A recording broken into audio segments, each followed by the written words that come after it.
What is up, guys? It's the Sound Alchemist, and today we're back bringing you 40 facts in the Warhammer 40k universe. Although, today we are actually reading off a story sent to us by one of our very own subscribers. So Rafael Gutierrez has sent in his short story titled The Last Stand. So without further ado, I bring to you this epic 40k war story. Clack, clack, clack, talk. Clack, clack, clack, talk. Clack, clack, clack, talk. What happened? Did I die? No, that can't be it. My entire body aches. I feel both my hearts pumping, trying to keep me alive. But what happened? What? Did I trail off? All I remember is us few against their many. Perturabo's traitorous bastards, the Iron Warriors, our sworn enemies. Once our brothers, they used to say that we always would reach a stalemate if we ever fought against each other.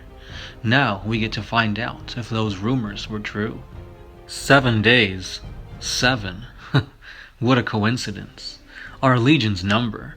Same number of days of fighting non-stop since they made planetfall. I remember Rodel giving us deployment orders. Brothers, the message went out. All we need to do is to prevent these bastards from taking this listening post. Terra needs time, and by Dorn and the Holy Emperor, we are going to give them that time.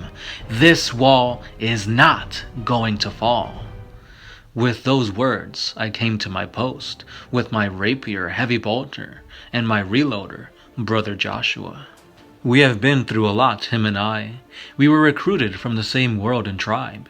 We had been at the top of our class, and were sent to be in the same company as teammates for the heavy weapons platform, because we could work as if we were twins. Clack, clack, clack, talk. Clack, clack, clack, talk. Clack, clack, clack, talk. Just what is that noise? Where is Brother Joshua? I can't get anyone on my communicator. That has to be bad. Think. I'm trapped under rocks, can't move but alive. How did I get here again? All I remember are the attacks, just bits and pieces of information. What drove the Iron Warriors to this level of destruction and hatred? I fought campaigns with the 4th Legion, and they were never like this. What changed? Was it a flaw within them? Or is the War Master that good, turning loyalist legions from the light of the mighty Emperor? Clack, clack, clack, talk. Clack, clack, clack, talk. Clack, clack, clack, talk. That noise, why is it so familiar? Yes, I think I'm starting to remember why. Day 5. Brother Joshua's eye, I remember now. 5th day, noon. Everything had come and gone. The Iron Warriors have been relentless in their attacks. 4 days without stopping. Not that I'm complaining, since this is a test of mettle to any Astartes. On the 11th hour, Iron Warriors pushed our weapons platform to the limit, and we ran out of ammunition. Brother Joshua was on it, reloading like clockwork. Then it happened. The fluke round, if you can call it that. A round hit the charging chamber for Heavy Bolter 3, exploding the same, taking half of Brother Joshua's face with it. Thanks, Dorn, and the Emperor, that his armor took most of the damage, and that he sustained damage to only one eye. The rapier platform lost one heavy bolter, leaving it after doing some overhauling, making the unmistakable sound. Thud, thud, thud, talk. Shooting everywhere. What hell to live in. Fury on both sides. No respite. We kill, they die. They kill, we die. For every one they kill of us, we kill 10. We had the advantage of being well entrenched. By not much, but every advantage is still an advantage. Finally, we hear word that reinforcements were in system. The Iron Warriors must have been expecting something like this. Or maybe they were listening to our channels, because their attacks intensified tenfold, and hell was set loose upon us. For 47 hours we shelled non-stop. Then came the attack by foot. The walls was barely holding out, but we gave it all we had. Brother Joshua, eyeless and with fury of Dorn, kept fighting until I saw him take a melt around that took his right leg at the knee, making him stumble out of the rampart, never to be seen again. So there I was, holding the wall, a one-man operation, no loader, a misfiring rapier, and thousands of legionnaires charging. Suddenly, I hear the comms crackle to life. "Brother Rafael, come in." Zzz. Then, "Rafael, come in." Zzz.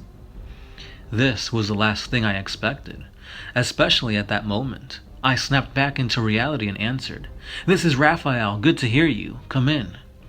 "This is Captain Gutierrez of vessel Dorn's Vengeance. We are deploying reinforcements. How is that landing zone?" Is he joking? I thought to myself. "Captain, landing zone is red. I repeat, LZ red. Ammo near black." After a long silence, at least to me it felt like a week long after everything that had transpired, I got the order to hold ground, like things couldn't get any worse. Or could they? Hours passed and I held ground.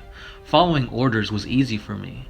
I checked and rechecked my round count, and I was approaching that end really fast. Looking up at the sky now, and then hoping to see signs of any flyers or Astartes dropships was a waste of time. Then the time came. Time to make that call. In the middle of what could be considered the last push the Iron Warriors would make, I'd remember. I call fire control. "Brother Rafael, calling fire control of vessel Dorn's Vengeance. Do you copy?" "We copy, Brother Rafael. What's the situation?" came a voice. "Several hostiles have reached the inner perimeter. I am the last one standing. I'm declaring Broken Arrow Protocol, I code." I could only imagine several faces going blank at my request. Up in the command center of Dorn's Vengeance Bridge, Broken Arrow Protocol I code hasn't been used since before the Unification Wars, and then millennia before that. I called for using heavy ordnance on top of your own people. This was a suicide. Almost immediately the captain gets on the horn. "Are you sure, Legionnaire? Do you really know what you're unleashing here?" "Sir, if we don't do it, we lose everything." "As you wish, brother, but it must be you who gives the order."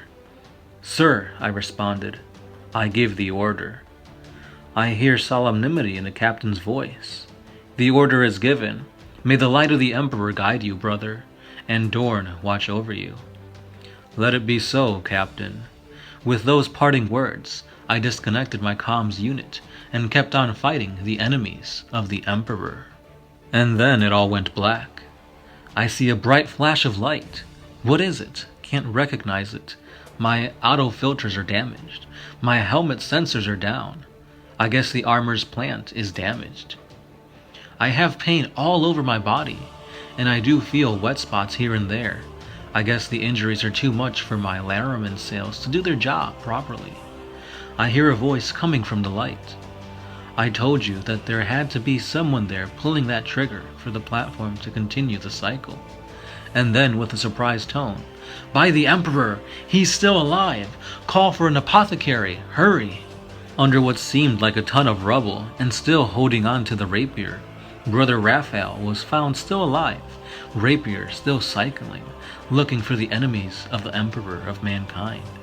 Clack, clack, clack, tock. Clack, clack, clack, tock. Clack, clack, clack, tock. The end. And there you have it, guys. This was the short story, The Last Stand by Rafael Gutierrez. Let him know in the comments below, guys, what you guys thought about his take on this awesome Astartes fighting to the end, and even more so thereafter. This was a really good visualization in my mind. During the whole short story, I had a perfect picture of what's going on, the vivid imagery of like the battle and the bombardment going on, and yeah, it's pretty epic, if I had to say so myself. Really great representation with the words you chose to use. The whole clacking and talking and all that stuff of the weapon, you know, trying to fire, but alas, the rounds are no more. That embodies what a true soldier does. He gives his life for the Emperor. He's fighting for humanity, even when he's got nothing left. and that takes some balls right there. So yeah, guys, that goes to show you a little bit of what goes inside the mind of an Astarte. Again, awesome job to Rafael Gutierrez. Really great work here. And if you guys have any other short stories or any other fan chapters, lore, etc., hit us up on Facebook. Facebook is the best and easiest place to contact us. Just message us on Facebook and we can go from there. Also, guys, don't forget, we do have a Patreon page. Now, Patreon has a little bit of more creepypastas and some For the Greater Wars that are not on YouTube. So it's only $1 a month to check that out. And that dollar goes towards giveaways, which there should be a giveaway coming soon, so stay subscribed for that. And that's pretty much the end of the video, guys. Don't forget to let Rafael know what you guys think of The Last Stand. And yeah, thanks again, Ralph. And we'll go enjoy the Emperor together. This has been the Sound Alchemist, part of One Mind Syndicate, and I'll see you guys tomorrow.